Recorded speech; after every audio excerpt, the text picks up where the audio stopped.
Hello dears, എല്ലാ മക്കൾക്കും എജ്യൂമേറ്റിൻ്റെ മറ്റൊരു ക്ലാസ്സിലേക്ക് സ്വാഗതം. ഇന്നത്തെ ക്ലാസ്സിൽ നമ്മൾ നോക്കാനായിട്ട് പോകുന്നത് 5ാം ക്ലാസ്സിലെ മക്കളുടെ കേരള പാഠാവലിയുടെ ഒരു മോഡൽ ചോദ്യപേപ്പറാണ്. നമ്മൾ already 2-3 set question papers upload ചെയ്തിട്ടുണ്ട്. ആ വീഡിയോസ് കാണാത്തവർ എന്ത് ചെയ്യുക, നമ്മളുടെ ചാനലിൽ കയറിയിട്ട് STD5 ക്വസ്റ്റ്യൻ പേപ്പേഴ്സ് എന്നുള്ള പ്ലേലിസ്റ്റ് ഉണ്ട്, അതിൽ നോക്കുക. അപ്പോൾ ശരി, നമുക്ക് നേരെ ക്ലാസ്സിലേക്ക് അടക്കാം. അതിന് മുന്നേ ആയിട്ട് ചാനൽ ആദ്യമായി കാണുന്നവരാണെങ്കിൽ ഒന്ന് സബ്സ്ക്രൈബ് ചെയ്ത് സപ്പോർട്ട് ചെയ്യാൻ മറക്കരുത്. അതോടൊപ്പം തന്നെ ഈ വീഡിയോ നിങ്ങളുടെ കൂട്ടുകാരിലേക്ക് കൂടെ ഒന്ന് ഷെയർ ചെയ്ത് കൊടുക്കുകയും വേണം. അപ്പം മക്കളെ, ആദ്യത്തെ പ്രവർത്തനം എന്താണെന്ന് നോക്കൂ. പ്രവർത്തനം 1 ഒരു ആസ്വാദന കുറിപ്പ് തയ്യാറാക്കാനാണ്. നമുക്ക് പുറത്തു നിന്നുള്ള ഒരു കവിത തന്നിട്ടുണ്ട്, അത് വായിക്കുക. എന്നിട്ട് ആ കവിതയ്ക്ക് ആസ്വാദനം തയ്യാറാക്കുക. എൻ്റെ തോഴിയല്ലേ, വറ്റി വരണ്ടു കിടക്കും നദികളെ മാറോട് ചേർത്തൊഴുകുന്നില്ലേ, കൊച്ചുവള്ളങ്ങൾ ഉണ്ടാക്കി ഒഴുക്കുവാൻ മനസ്സിനുള്ളിൽ മോഹം നൽകുകില്ലേ, പച്ചയുടുപ്പിട്ടു നാണം കുണുങ്ങുന്ന നെൽവയലിൽ കോരിച്ചൊരിയുകില്ലേ, നക്ഷത്രപ്പൂവുകൾ ഇറ്റു വീഴും പോലെ ഇലകളിലെല്ലാം നിറയുകില്ലേ, പെരുമഴയെ നീ എൻ്റെ തോഴിയല്ലേ, അരുതെന്നു ചൊല്ലരുതെൻ്റെ തോഴി. അഭിജിത്ത് CR എഴുതിയതാണ്. മഴയെക്കുറിച്ചാണ് അല്ലേ. മഴ തൻ്റെ കൂട്ടുകാരിയാണ്. ആ കൂട്ടുകാരിയോട് പറയേണ്ട കാര്യങ്ങളാണ് പറഞ്ഞിരിക്കുന്നത്. പുഴയിലും പാടത്തും വരമ്പത്തും ഒക്കെ നീ ഒഴുകണം, നീ പെയ്യണം, നീ പെയ്ത് എന്നിലേക്ക് വരണം എന്നാണ് ആ തോഴിയോട് പറഞ്ഞിരിക്കുന്നത്. കവിതയിലെ പ്രധാന ആശയങ്ങൾ, നിങ്ങൾക്ക് ഇഷ്ടപ്പെട്ട വരികൾ, സവിശേഷ പ്രയോഗങ്ങൾ എന്നിവ ഉൾപ്പെടുത്തി ആസ്വാദനക്കുറിപ്പ് തയ്യാറാക്കുക. അഭിജിത്ത് CR എഴുതിയ ഒരു ചെറിയ കവിതയാണ് എൻ്റെ തോഴിയല്ലേ. മഴയെക്കുറിച്ചാണ് ഇവിടെ പറയുന്നത്. വറ്റി വരണ്ട് കിടക്കുന്ന പുഴയുടെ അവസ്ഥ കവി ചൂണ്ടിക്കാണിക്കുന്നു. വറ്റി വരണ്ട് കിടക്കുന്ന പുഴയെ ജലസമൃദ്ധമാക്കാൻ എത്തുകില്ലേ എന്ന് മഴയോട് കവി ചോദിക്കുകയാണ്. കൊച്ചുവള്ളങ്ങൾ ഉണ്ടാക്കി പുഴയിൽ ഒഴുക്കുവാൻ കവി ആഗ്രഹിക്കുന്നു. പച്ചയുടുപ്പിട്ട് നിൽക്കുന്ന നെൽവയലുകളിലേക്ക് മഴ ശക്തിയോടെ പെയ്യണമെന്നും ചെടികളിലെ ഇലകളിലെല്ലാം നക്ഷത്രപ്പൂവുകളായി മഴ ഇറ്റിറ്റു വീഴണമെന്നും കവി ആഗ്രഹിക്കുന്നു. തൻ്റെ തോഴിയാണെന്നും അരുതെന്ന് പറയരുതെന്നും കവി പെരുമഴയോട് അഭ്യർത്ഥിക്കുന്നു. 6 മാസം മഴ പെയ്തുകൊണ്ടിരുന്ന നാടായിരുന്നു നമ്മുടേത്. എന്നാൽ ഇന്ന് കാലാവസ്ഥയാകെ താളം തെറ്റി. സമയാസമയങ്ങളിൽ മഴ കിട്ടാതായി. പുഴകൾ വറ്റി വരണ്ടു. മഴയോട് തൻ്റെ തോഴിയായി തിരികെ വരാനുള്ള അഭ്യർത്ഥനയാണ് കവി നടത്തുന്നത്. മനോഹരങ്ങളായ പ്രയോഗങ്ങൾ ഈ കവിതയ്ക്ക് ഭംഗി ചാർത്തുന്നു. മാറോട് ചേർത്തൊഴുകുക, പച്ചയുടുപ്പിട്ട വയലുകൾ, നക്ഷത്രപ്പൂവുകൾ ഇറ്റുവീടും പോലെ തുടങ്ങിയ പ്രയോഗങ്ങൾ ഇവിടെ ഉചിതമായി ചേർത്തിട്ടുണ്ട്. മഴയുടെ ദൗർലഭ്യം, നീണ്ടുപോകുന്ന വേനൽക്കാലം തുടങ്ങിയവയൊക്കെ നമ്മുടെ നാട് നേരിടുന്ന പ്രധാന പ്രശ്നങ്ങളാണ്. ഇത്തരം പ്രശ്നങ്ങൾ കവിതാരൂപത്തിൽ പറയാൻ ശ്രമിച്ചത് അഭിനന്ദനാർഹമാണ്. പ്രവർത്തനം 2 ഡയറി. അതിലെ ചോദ്യം A. ഇടുക്കിയുടെ താജ്മഹൽ എന്ന പാഠഭാഗം ഇഷ്ടമായില്ലേ? ഇടുക്കിയിലെ അണക്കെട്ട് എന്ന മഹാത്ഭുതം കണ്ട ശേഷം വീട്ടിലെത്തിയ അഖിൽ എഴുതിയ ഡയറി കുറിപ്പ് എങ്ങനെയാവും എഴുതുക? അതിനു മുന്നേയായിട്ട് B ചോദ്യം നോക്കാം. പട്ടം പറപ്പിക്കട്ടെ എന്ന കവിത എഴുതിയതാര്? ഏറ്റുമാനൂർ സോമദാസൻ, P കുഞ്ഞിരാമൻ നായർ, അശോകൻ ചെരുവിൽ. P കുഞ്ഞിരാമൻ നായരാണ്. ഇനി നമുക്ക് ഡയറി കുറിപ്പിലേക്ക് കടക്കാം. ഡയറി എഴുതുമ്പോൾ തീയതി ഇട്ട് കൊടുക്കാനായിട്ട് മറക്കരുത്.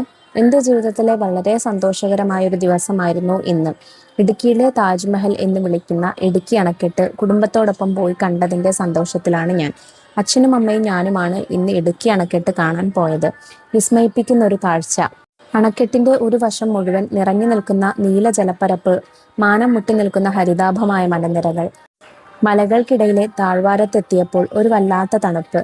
കുറവൻ മലയും കുറത്തിമലയും കാത്തു സൂക്ഷിക്കുന്ന അണക്കെട്ടിന്റെ സൗന്ദര്യം അതിനോട് ചേർന്ന് നിന്നപ്പോഴാണ് ബോധ്യമായത്.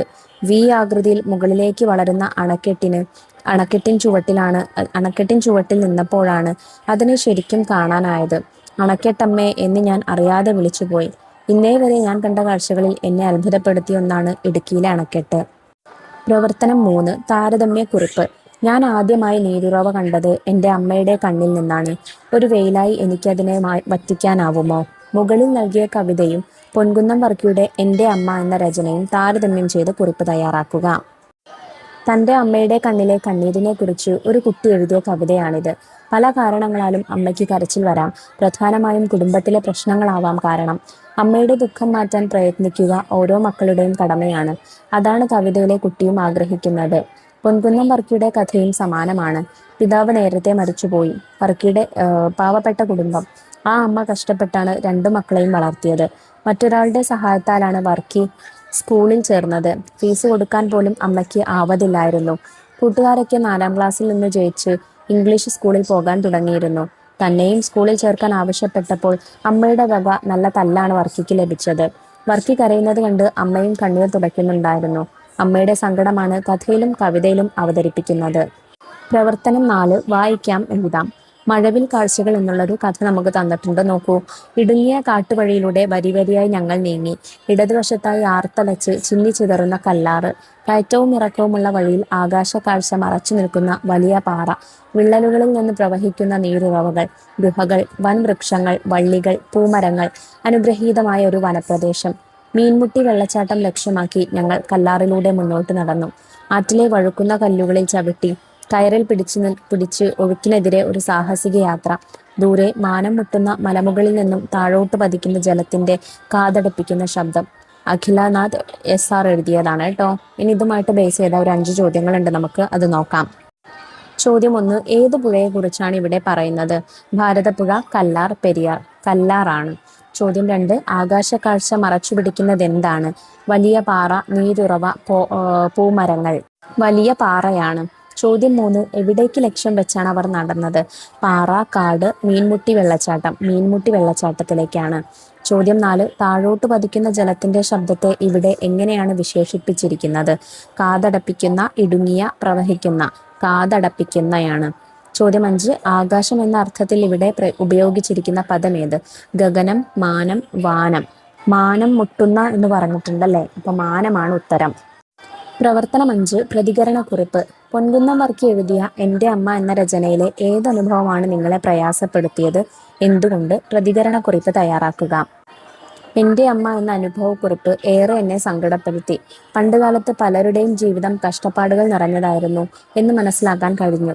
ഇതിൽ ഏറ്റവും പ്രയാസപ്പെടുത്തിയത് ഇംഗ്ലീഷ് സ്കൂളിൽ പോകണമെന്ന് പറഞ്ഞപ്പോൾ വർക്കിയെ അമ്മ തല്ലിയ സംഭവമാണ്.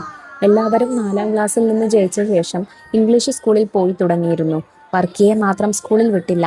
അതിനെക്കുറിച്ചറിഞ്ഞപ്പോൾ അമ്മ നല്ല തല്ലു കൊടുക്കുകയും പോയി വല്ല ജോലിയും എടുക്കാൻ പറയുകയുമാണ് ചെയ്തത്. അത് ആ കുട്ടിയെ എത്രത്തോളം വിഷമിപ്പിച്ചിട്ടുണ്ടാകും. പക്ഷെ അവൻ കരയുന്നത് കണ്ടപ്പോൾ അമ്മയും കരയുന്നുണ്ടായിരുന്നു. അന്നത്തെ കാലത്ത് മിക്കവാറും കുടുംബങ്ങളിലെ സ്ഥിതി ഇതുതന്നെയായിരുന്നു. പട്ടിണിപ്പാവങ്ങളായിരുന്നു ഭൂരിഭാഗവും. കഥയിലെ ഈ ഭാഗം വായിച്ചപ്പോൾ എനിക്ക് ഏറെ പ്രയാസം തോന്നി. പ്രവർത്തനം 6 കഥ എഴുതാം. കടലോളം സ്നേഹം എന്ന പാഠഭാഗത്ത് കുട്ടിയുടെ സങ്കടം തീർക്കാൻ അമ്മച്ചെടി പറയുന്ന ഒരു കഥ എഴുതുക. കഥയാകുമ്പോൾ ഒരു തലക്കെട്ട് വേണം. മേഘയുടെ പൂന്തോട്ടം. ഒരു മനോഹരമായ കുഞ്ഞു ഗ്രാമത്തിലായിരുന്നു മേഘയും കുടുംബവും താമസിച്ചിരുന്നത്. പുഷ്പങ്ങളെയും പൂന്തോട്ടത്തെയും ഏറെ ഇഷ്ടമായിരുന്നു മേഘയ്ക്ക്. അവളുടെ വീടിനടുത്ത് കാട് പിടിച്ചു കിടക്കുന്ന ഒരു സ്ഥലം ഉണ്ടായിരുന്നു. അവിടെ പുല്ലുകളും മുള്ളുകൾ നിറഞ്ഞ ചെടികളുമായിരുന്നു ഉണ്ടായിരുന്നത്. അവൾ ചിന്തിച്ചു, ഈ സ്ഥലം മനോഹരമായൊരു പൂന്തോട്ടമാക്കാം. അവൾ അത് അമ്മയോട് പറഞ്ഞു. അമ്മ സഹായിക്കാം എന്നേറ്റു. അടുത്ത ദിവസങ്ങളിൽ ആ സ്ഥലം വൃത്തിയാക്കലായിരുന്നു അവരുടെ ജോലി. തുടർന്ന് വിത്തുകൾ പാകി പുതിയ ചെടികൾ നട്ടുപിടിപ്പിച്ചു. എന്നും അവയ്ക്ക് വെള്ളം നൽകി. എന്നും അവൾ സ്കൂൾ വിട്ടുവന്നാൽ കുറേ സമയം അവിടെ ചിലവഴിക്കും. അങ്ങനെ മനോഹരമായൊരു പൂന്തോട്ടം അവിടെ വളർത്തിയെടുത്തു. പുഷ്പങ്ങളാൽ നിറഞ്ഞ ആ പൂന്തോട്ടം പതിയെ മറ്റുള്ള ഗ്രാമവാസികളുടെയും ശ്രദ്ധ പിടിച്ചു പറ്റി. ആളുകൾ പൂന്തോട്ടം കാണാൻ അവിടെ എത്തി. കാട് പിടിച്ചു കിടന്ന സ്ഥലത്തെ പൂന്തോട്ടം കണ്ട് അവർ അത്ഭുതപ്പെട്ടു. എല്ലാവരും മേഘയെ അഭിനന്ദിച്ചു. അപ്പോൾ ഇത്രയും കാര്യങ്ങളാട്ടോ മക്കളെ നമുക്ക് ഈ ചോദ്യ പേപ്പറിൽ ചർച്ച ചെയ്യാനായിട്ടുള്ളത്. ഏകദേശം അത്യാവശ്യം ഇമ്പോർട്ടൻ്റ് ആയിട്ടുള്ള ക്വസ്റ്റ്യൻസ് തന്നെയാണ്. നമ്മൾ കഴിഞ്ഞ ക്വസ്റ്റ്യൻ പേപ്പറിൽ ഡിസ്കസ് ചെയ്യാത്ത ചോദ്യങ്ങളാണ് ഇന്ന് ചെയ്തിട്ടുള്ളത്. വീഡിയോ ഉപകാരപ്രദമായിട്ടുണ്ടെങ്കിൽ നിങ്ങളുടെ കൂട്ടുകാരിലേക്ക് കൂടെ ഷെയർ ചെയ്ത് കൊടുക്കുക. അതുപോലെ മറ്റ് ചോദ്യ പേപ്പറുകൾക്ക് വേണ്ടി ചാനൽ ഒന്ന് സബ്സ്ക്രൈബ് ചെയ്ത് വെക്കാം. ഇന്നത്തെ ക്ലാസ്സിനെ കുറിച്ചുള്ള അഭിപ്രായം മറക്കാതെ കമൻറ്റ് ബോക്സിലൂടെ അറിയിക്കുകയും ചെയ്യാം കേട്ടോ. അപ്പോൾ ശരി, നമുക്ക് അടുത്ത ക്ലാസ്സിന് വീണ്ടും കാണാം. താങ്ക്